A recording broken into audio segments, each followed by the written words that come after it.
আমি পবিত্র কাবা ছুঁয়ে কসম খেয়েছিলাম আল্লাহর কাছে যে আমি পুনর্বাসন করব, উচ্ছেদ না। আমিও মনে করি আমরা এই দায় এড়াতে পারি না, এবং আমি এটাকে বিশ্বাস করি যে এই সমস্ত কিছু এই ধরনের যে অপকর্মগুলি হচ্ছে কিংবা যেগুলি, তাতে সবচেয়ে বেশি ক্ষতিগ্রস্ত কে হচ্ছে? কার গায়ে ময়লা পড়ছে? সরকারের গায়ে ময়লা পড়ছে। আপনি একদম সত্য কথা বলেছেন, এবং আমি আপনার সাথে সম্পূর্ণ একমত হয়ে বলতে চাই, কিছুটা বিদ্রোহের মতো করে বলতে চাই, এবং আমি কিছুটা ক্ষোভের সাথেও বলতে চাই যে কিছু সংখ্যক মানুষ হয়ে গেছেন এবং তাদের সংখ্যা খুব কম, এবং সমাজের বিভিন্ন স্টেক হোল্ডার তারা আছেন, একদম রাস্তার মস্তান থেকে আরম্ভ করে অনেক উঁচু পর্যায় পর্যন্ত আছেন, যারা এখন মনে করছেন অনিয়মটাকে নিয়মে পরিণত করবেন। আমার মনে হয় যে যারা অনিয়মটাকে নিয়মে পরিণত করতে চান এবং মনে করেন, যারা কোনো ভাবে হয়তো ওই যে বেগমগঞ্জের দেলোয়ার থেকে শুরু করে এবং ঢাকার অনেক বড় কেউ, তিনি রাজনৈতিক ভাবেই হোক কিংবা অরাজনৈতিক ভাবেই হোক ক্ষমতার দাপটের কারণে হয়তোবা কিংবা ক্ষমতাকে ব্যবহার করবেন টাকার জোরে, কালো টাকার জোরে, এই ধরনের মানে সাহস নিয়ে তারা এখন অনিয়মটাকে নিয়মে পরিণত করতে চান। আর যখন তারা চান, তখন আমার মতো যারা রাজনীতি করে এসেছি, আমার বিশ্বাস খালেদ ভাই কিংবা আপনার মতো যারা সৎভাবে সাংবাদিকতা করেছেন এবং করছেন এবং ভবিষ্যতে করবেন, বিশ্বাস আমার মনে হয় আমাদের হৃদয়ে রক্তক্ষরণ হয়। আমি একটা জিনিস আপনাকে খালেদ ভাই বলতে চাই, যদি আপনি আমাকে একটা সুযোগ দেন, এই ধর্ষিতার ব্যাপারটা নিয়ে বলতে চাই। আমি একটা সময় নারায়ণগঞ্জে, আমি তখন এমপি হইনি, আমার মনে হয় 91-92 সনের ঘটনা। তো মানুষ যে তো আমরা যে সমাজের একটা উঁচু শ্রেণী আছেন, তারাও যেভাবে কথা বলেন, আমি তাদেরকে টু বি অনেস্টলি আমি তাদেরকে অন্তর থেকে রেসপেক্ট করতে পারি না। আপনি জানেন যে নারায়ণগঞ্জে নিষিদ্ধ পল্লী নামে একটা পল্লী ছিল, এবং একটি না কয়েকটা ছিল। তো সেই নিষিদ্ধ পল্লীতে একটা ঘটনা আমি আপনাকে বলতে চাই, যে এখান থেকে আমার এই ব্যাপারটাতে আমার ভিতরে ভীষণভাবে বিদ্রোহ জেগেছে। তো হঠাৎ করে আমরা রাস্তার পরে বসেছিলাম, আমরা ফুটপাতে বসতাম, একটা লোক আসলেন, তার গলার মধ্যে জামাইয়ের মানে বিয়ে করেছে, গলার ভিতরে মালা পরা, গ্রামের মানুষ, একদম গ্রামের মানুষ, মুন্সিগঞ্জ থেকে এসছে। তো সে হঠাৎ করে দৌড়ে এসে, আমাকে চিনে না সে আমার লোকজনকে, তখন আমাদের ব্যাপকভাবে হত্যা করার চেষ্টা করা হয়, পুলিশ ধরার চেষ্টা করা হয়। সে এসে জিজ্ঞেস করছে, আমরা অনেক লোক বসা একটা জায়গার ভিতরে, তো আমার পর্যন্ত আসতে গেলে তাকে একটা ব্যারিয়ার পেরিয়ে করে আসতে হবে। এসে জিজ্ঞেস করছে, ভাই শামীম ওসমানকে, শামীম ওসমান ভাই কে, কোনটা শামীম ওসমান ভাই, করে খুব কাঁদছে। তখন আমার বন্ধুরা তাকে নিয়ে আসলো। আমি জিজ্ঞেস করলাম কি হয়েছে? বললো, ভাই আমার স্ত্রীটাকে জাহাজ থেকে নামার সাথে সাথে এক মহিলা কি জানি খাইয়ে তাকে নিয়ে গেছে। আমি কোথায়? বললো নিষিদ্ধ পল্লীতে। আপনি কি করেছেন? বললো আমি থানায় গেছিলাম। থানায় যাওয়ার পরে কি হয়েছে? আমরা আসলে আপনার এই গল্পটার সঙ্গে আমরা পরিচিত।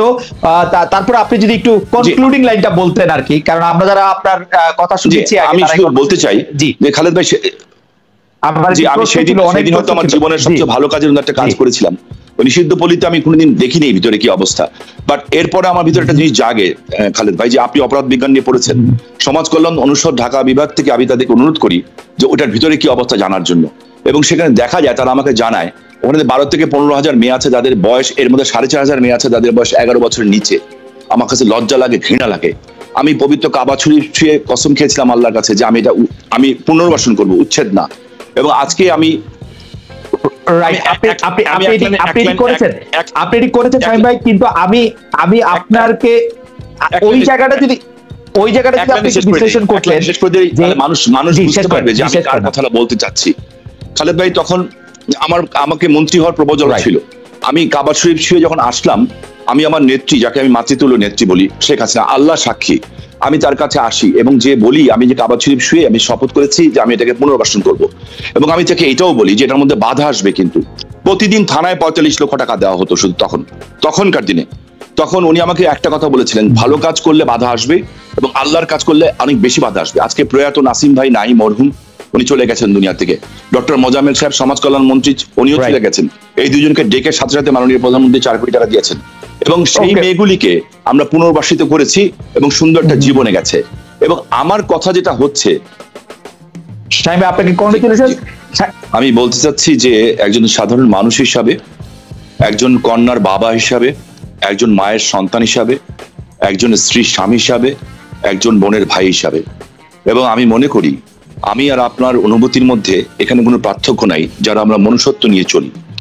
আপনি আপনার জায়গা থেকে মনুষ্যত্ব নিয়ে আজকে এই ব্যাপারে লড়াই করছেন, কথা বলছেন, আমি আমার জায়গা থেকে মনুষ্যত্ব নিয়ে এই জায়গায় লড়াই করছি। আর সেই মনুষ্যত্ব থেকে একজন পুরুষ হিসাবে আমি প্রথমেই ক্ষমা চেয়ে নিচ্ছি সারা পৃথিবীতে এবং বিশেষ করে বাংলাদেশে যারা ধর্ষিত হয়েছেন এই পুরুষ সমাজ দ্বারা এবং নিগৃহীত হয়েছেন।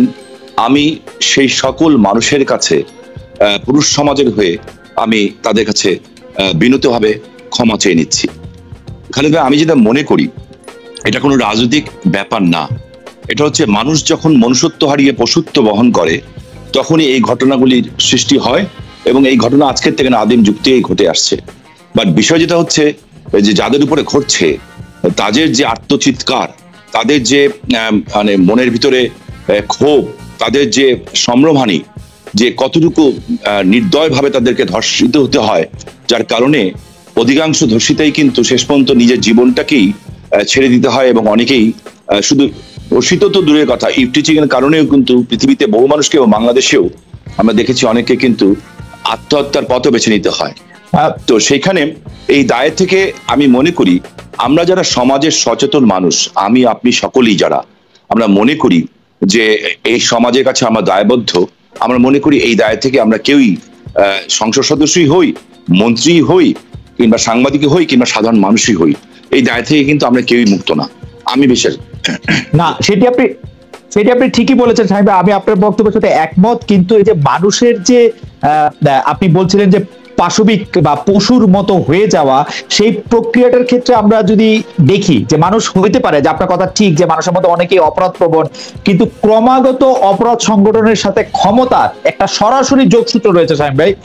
অনেক ক্ষেত্রেই দেখা যাচ্ছে অভিযুক্তদের আস্ফালন আমরা দেখতে পাচ্ছি এবং ভাবছে অপরাধ বড় হলেও তারা পার পেয়ে যেতে পারবে। আপনি এই বিষয়ে যদি একটু মন্তব্য করেন।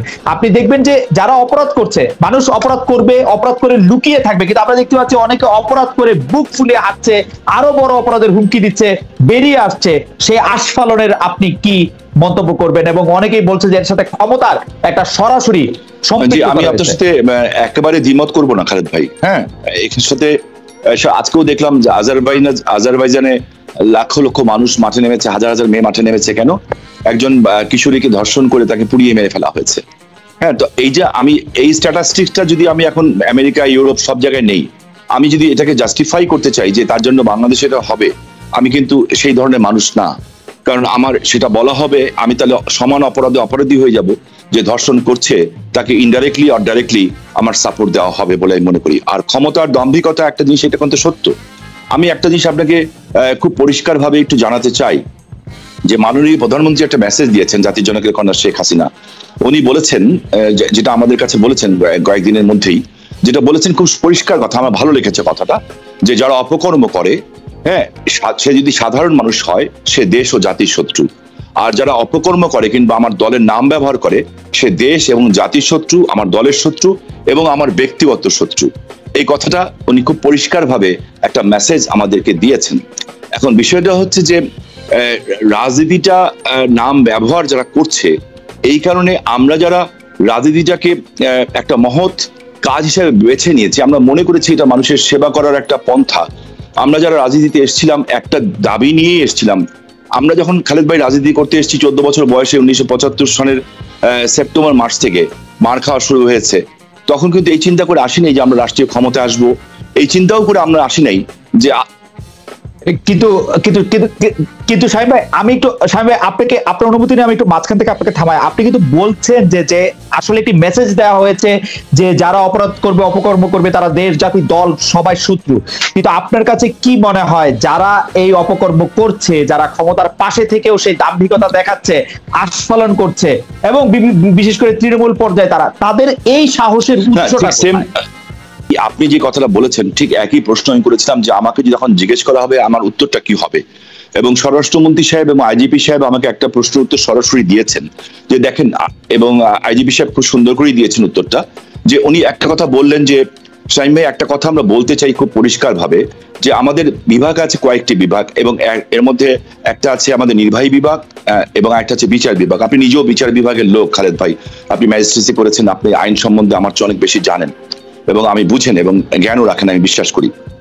সেখানে উনি বলেছেন যে নির্বাহী বিভাগ আমরা যারা আছি, যে এই সময় যারা বিশেষ করে ধর্ষণের ঘটনাটা কিংবা অন্য যেই ঘটনাগুলি রিসেন্টলি ঘটেছে যেগুলি জাতির বিবেককে নাড়াচাড়া দিয়েছে, ধরেন দুর্নীতি কিংবা ধর্ষণ, হ্যাঁ, এই ধরনের কথাগুলি যেগুলি হয়েছে, যে সেইখানে কেউ যারা ঘটনার প্রকৃত অপরাধী তারা কেউ পার পেয়েছে কিনা, আমি সেই প্রশ্নই তাদের বলেছিলাম যে পার পেয়েছে কিনা। আমাকে স্বরাষ্ট্রমন্ত্রী মহোদয় ব্যর্থহীন কণ্ঠে বলেছেন, শাহীন ভাই আমরা কাউকে ছাড় দেই নেই, নেত্রীর নির্দেশ আছে, আমরা ছাড় দিব না। অপরাধী যাদের কথা সামাজিক মাধ্যমগুলিতে আসছে, গণমাধ্যমে আসছে, তাদের অনেকে হয়তো পার পায় নাই, কিন্তু অপরাধ বিজ্ঞান এবং যোগাযোগের একজন মানে ছাত্র হিসাবে বা একজন সেই জায়গায় কিন্তু আমি দেখেছি যতগুলি ঘটনা সাধারণত একটা সমাজে ঘটে তার 20 ভাগের 1 ভাগ মাত্র পত্রপত্রিকায় আসে, তারও একটি ভাগ মাত্রই হচ্ছে যে আলোচনায় আসে। তাহলে আমরা যে বিপুল অপরাধকে আসলে আমরা সামনেই দেখতে পাচ্ছি না, সেই বিপুল অপরাধের জায়গা থেকে কি আপনি এটি বলতে পারেন যে আমরা বলবো যে এই অপরাধ কর্মটি হচ্ছে কিন্তু তার বিচার হচ্ছে, কারণ সেই অপরাধ কর্মটি আলোচনায় আসছে না, পত্রপত্রিকায় আসছে না, যেগুলি পত্রপত্রিকায় আসছে, আলোচনায় আসছে, সেগুলি নিয়ে আপনারা কথা বলছেন বা আপনারা বিচার করতে চেষ্টা করছেন আমি জানি না, কিন্তু বিচারের আড়ালেও তো বহু ঘটনা। Absolutely, you are telling the truth. জি বলেন। আপনাকে কংগ্রেচুলেশন, আমাদের অনেক প্রশ্ন রয়েছে। আমার একটা বড় কৌতূহল আছে যে আপনি কিন্তু এই কথা স্বীকার করেছেন যে বেগমগঞ্জের ওই দেলোয়ার বাহিনীর মতো এবং ঢাকাও এরকম বহু লোক রয়েছে যারা ক্ষমতার কাছাকাছি থাকার জন্য বা ক্ষমতার কথা বলে বা ক্ষমতার দাপট দেখিয়ে তারা বিভিন্ন রকম অন্যায় বা অপকর্ম করছেন।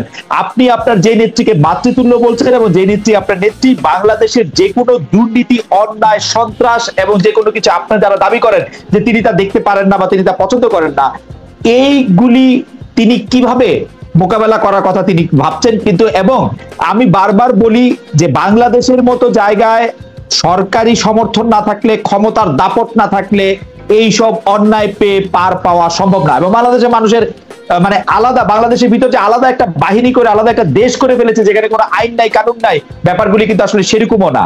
সেই ক্ষেত্রে আপনি এগুলির মধ্যে কি বলবেন যে এর মধ্যে কার কতটা দায়? এটি প্রশাসন, আপনারা যারা আইন প্রণেতা, যিনি বাংলাদেশের প্রধানমন্ত্রী, তার কার দায় আসলে?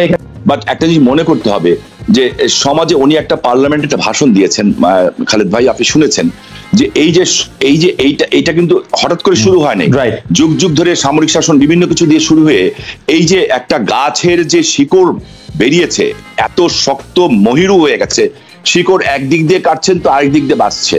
কয়েকদিন আগে আলোচনা ছিল রেজেন্ডের শাহেদ, আজকে কিন্তু শাহেদের যাবজ্জীবন হয়েছে, গ্রেফতার হয়েছে, যাবজ্জীবন হয়েছে অস্ত্র মামলাতে, ছাড় কিন্তু কেউ পাচ্ছে না। বাট বেসিক্যালি যে প্রবলেমটা হচ্ছে যে আমরা আমাদের ভাবমূর্তিটা নষ্ট হচ্ছে। আর একটা মানুষ, আমরা আরেকটা জিনিস আমার কাছে এই কালচারটা ভালো লাগে না যে আমাদের মধ্যে অনেকেই বলেন যে মাননীয় প্রধানমন্ত্রী বলেছেন, মাননীয় প্রধানমন্ত্রী করেছেন, মাননীয় প্রধানমন্ত্রী বলেছেন। ওয়াই?